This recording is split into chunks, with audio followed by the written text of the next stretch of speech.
And unfortunately for Nathaniel Hackett, who does have a very good resume as an offensive coach and an offensive play caller and things of that nature, he may be like one of the worst coaches when it comes to being a head coach, and it's not for everybody.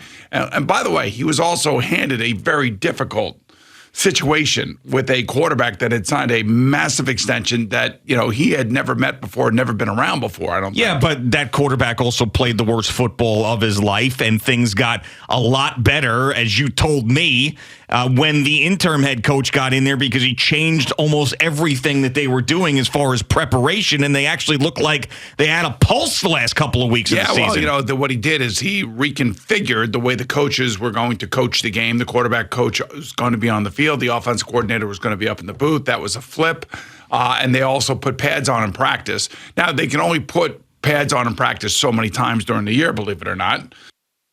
And you got to be really, really careful as a coach when you ask your players to do that, because if you're doing it and you're breaking a union rule, or a CBA rule, I should say, you're going to get reported on that and you're going to get fined. So there's also that dynamic that was going in there as well. Plus, he was one of these newfangled coaches who obviously did not connect with a lot of his players. Yes, and very quickly, by the way, because, of course, this was not even a one and done. It was a 75% of a season and done for Nathaniel Hackett. And he also went through an ownership change there, which is another big reason why they weren't going to tolerate it, because it's like, listen, this guy is not cutting it, and we have the money to go out and maybe get a better coach right away. No, it was week one at Seattle. Yeah. That's where it all happened. Sure. He held the ball for like some ridiculous field goal attempt to try to win a game, and did not put the ball in the hands of his, $250 million new quarterback. And you remember that whole thing politically, Russell was playing it in the media and everybody was playing it in the media, when in actuality, I think he was trying to protect his quarterback, is what I think he was trying to do. And it ultimately backfired on him. Yeah, that's right. I mean, it was right off the bat. Russell Wilson against the Seahawks. Nathaniel Hackett, right after the week one game, was being criticized, and it didn't stop until he lost his job later in the season. Now, as far as the Jets go, I mean, already we're hearing it again. Well, if Nathaniel Hackett gets hired as a Jets offensive coordinator, then that means that they're going after Aaron Rodgers, and Aaron Rodgers is a possibility. Well, that's what the Broncos thought too, and it didn't end up happening, and Aaron Rodgers went back to the Green Bay Packers, and they ended up with a washed-up Russell Wilson on a horrible contract. So I wouldn't be so sure that Aaron Rodgers is going to go running to the New York Jets to finish his career because donkey Nathaniel Hackett decided to move into Florida Park. All right. Do we have to call everybody names this morning? Yes, there's coaches that just drive me nuts. I know, but I thought you coaches were... that drive me nuts. You started off the show by saying... incestuous league where these guys get opportunities over and over again, sons of coaches. It just drives me nuts. And there's these people that just get recycled and chewed in and spit out, and then they're just hanging around forever, and they got no business still coaching. That's the stuff that drives me crazy. Nathaniel Hackett was exposed as a guy who got on the back of Secretariat, and then when he got off Secretariat, he was below average. That's what happened. Below average. Below average. Right, okay. So, but, now he's trying to start his career back over again. And again, I would say that this would be a very tough spot for him to do that, given the quarterback situation right now and whatever the Jets are going to do at that position. I mean, I at this point, I'm about as confused as everybody else is around here, just trying to figure out where they're going to go and what they're going to try to do here. Yeah, I mean, wasn't it enough to have his father around here for those 3 years or 4 years? I know. It's just Paul the way Hackett. I mean, now you got to go and get Nathaniel Hackett in here. I mean, I know. That comes, it's all the Mike Shanahan stuff. It's that whole West Coast offense and how it has evolved over the years.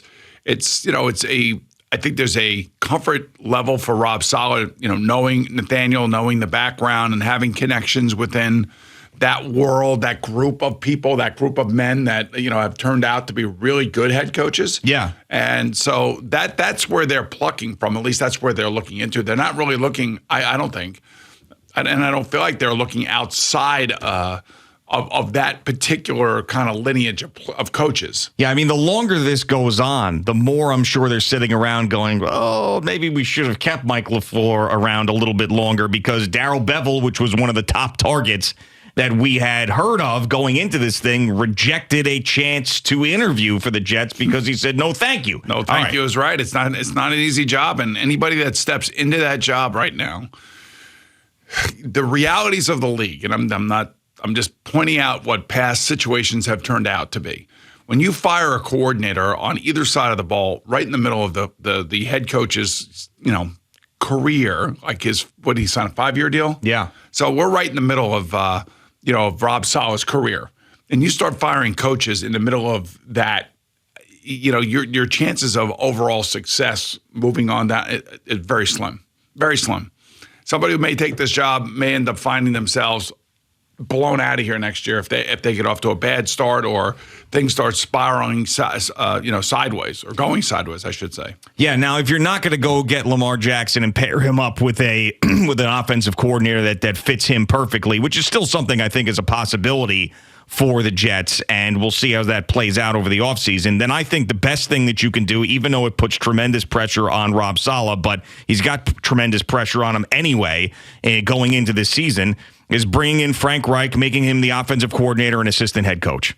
Because that solves so many things. That's what it does. Assistant head coach, assistant head coach, offensive coordinator. I know you would hate that. I know you would absolutely hate it. But it provides that calming voice and experience and offensive mind that the Jets need all wrapped into one. Now, he's not going to come here and be Mike LaFleur's replacement. That's not something that Frank Reich's interested in. But he'd come here if he was going to be the assistant head coach. Timeout. He's not going to be just an offensive coordinator. I'll tell you that much. Hold on. Guy deserves a head coaching job. Pump the brakes there. Man, just take it easy, all right? Well, I know you're throwing all these things out there at me, and this is my buddy you're talking about, and I'm like, all I'm doing is praising him. I know you are. I understand that, but you don't know what he wants. I'm guessing. He wants to be a head coach.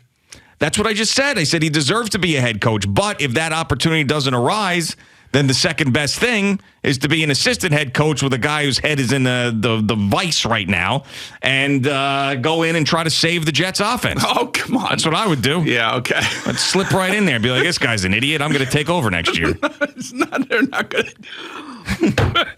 Hey, number one, that's not who Frank is. That's not how Frank operates. All right, so if he's and you know that. How many times have I told you that? I know. So that even makes my point further because he would not be the guy that you'd really feel like is going to threaten you or gun for your job. He's not going to be the shiv master, the shankopotamus that Greg Williams was. That's not who he is. So that's another reason why it would make sense. I mean, who are you bringing in now? Like, to me, Nathaniel Hackett, unless Aaron Rodgers is coming, and that's just for Aaron Rodgers to be comfortable, not because Nathaniel Hackett gets the best out of Aaron Rodgers. Aaron Rodgers is Aaron Rodgers, so that to me doesn't matter. Unless he's coming and that helps him, then Nathaniel Hackett to me is a bad hire. I think what we do is we get Aaron Rodgers here, and then he can come on with us on Wednesdays or Tuesdays, right? He would. At this point, he would. You think he would? He does interviews all over the place, man. He did 3 hours with Bill Maher, sitting there drinking cognac and talking about all the other stuff that he does. So he would definitely do it. Aaron Rodgers would be drink tequila. We could. That would be great.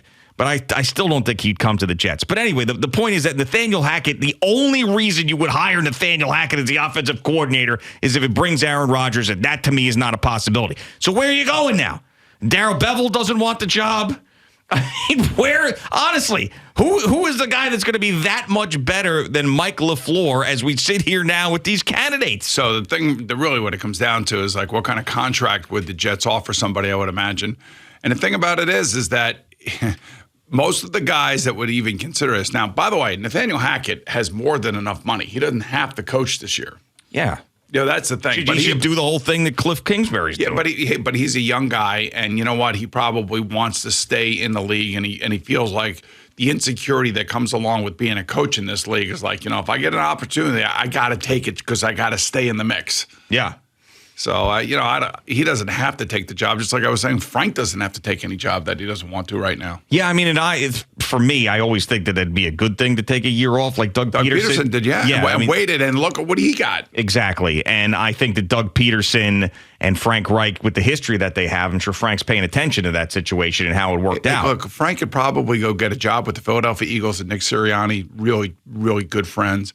He and Doug Peterson are great friends. I mean, there's not like there's a lack of opportunity for Frank. No, I know. There's a million things that he could do if he wants to. No, I agree. But, I mean, just like I said yesterday with Lamar Jackson, if I'm the Jets, I'm going top-notch in every regard at this point. Top-notch. Top-notch in every regard. Top-notch available quarterback, Lamar Jackson. If you can't do that, I'm top-notch coach. I'm not messing around with some of this nonsense. So, all right, the 4 candidates that they have talked to so far with the Jets in their OC search, and this is from Rich Cimini and also Diana Rossini of ESPN. So Rich Cimini tweets out, all right, Marcus Brady.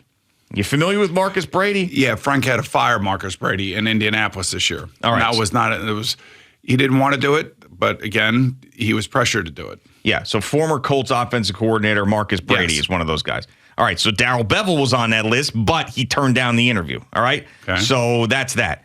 Now, this one, to me, is just on the surface. I don't know this guy, but on the surface, Nick Caley, the Patriots tight ends coach. Now, they had a miserable time in New England trying to figure out offense because they hired 2 guys there, or Bill Belichick did, that really didn't have a ton of offensive experience. There's got to be a connection there somewhere. Somebody has a connection, somebody in the front office. I don't know if Rob Saleh knows him, but I mean, the last thing I would do was hire anybody off of that staff, because we've seen how that has gone, both at the head coaching position and when those guys go and leave and go somewhere else. Right. Okay. Doesn't really work out so well. So there's 2 more guys, and they're both from the Philadelphia Eagles.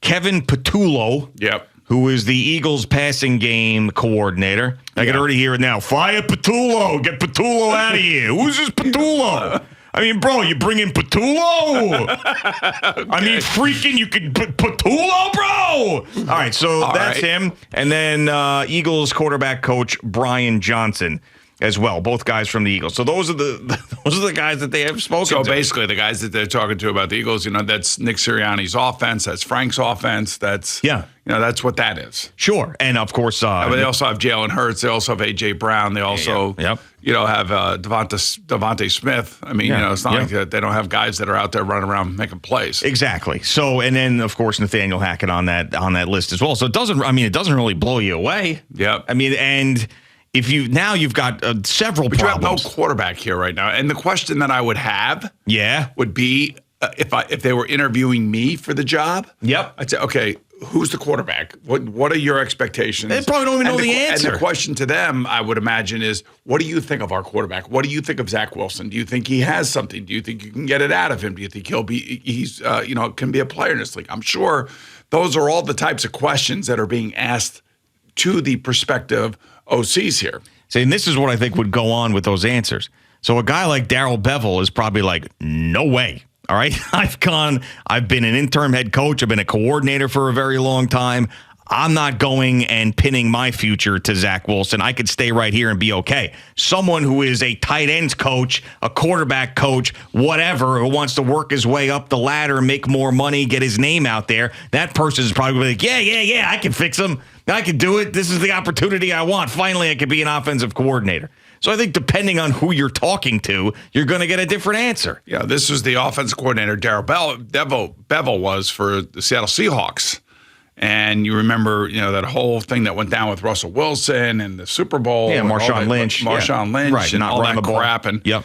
And he was there for a while and actually had a lot of success with Russell Wilson, and basically one play, the interception by Malcolm Butler, basically ruined the whole thing. Yeah, Darrell Bevell would have been a good hire. I mean, he's got the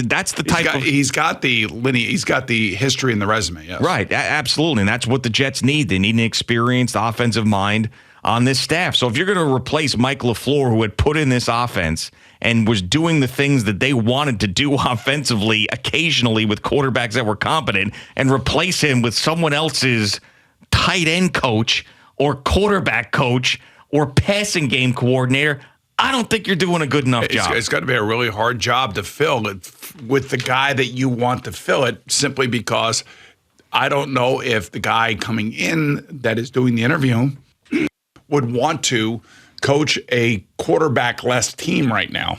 Yeah, I mean, and want to know exactly what the plan is. Like, who am I coaching? Right. I mean, and if Joe Douglas is given the answer like, well, we could be Zach, depending on what happens. We're going to make a run at Lamar Jackson, but I don't know if he's going to come here. I mean, that's an uncertainty that a coach doesn't want to hear. Right. And that's exactly right. Especially coaches that are former head coaches that have 3 or 4 years left in their contracts that are being paid by their initial teams. And you've got another job out on the West Coast that any qualified candidate, if it has a choice between the Jets and the Chargers, is going to go to the Chargers because of Justin Herbert. 100%. And I'm sure Brandon Staley, from a coaching perspective, is probably a joy to work with. I'm sure he's a very good guy to work with, even though it didn't work out well for him and he makes some goofy decisions. But it just goes to show you that the Spanos family does like him. The players do like him. The general manager likes him out there. And now the question is, that would be a job that if it were open and I was looking to get a OC job, that would be the one that I want, because I would think that would be the one that you could actually create a head coaching job opportunity for yourself out of the success of that. Thank you for watching. Please like, comment, and subscribe. And don't forget to hit the red bell so you're notified when we have new content.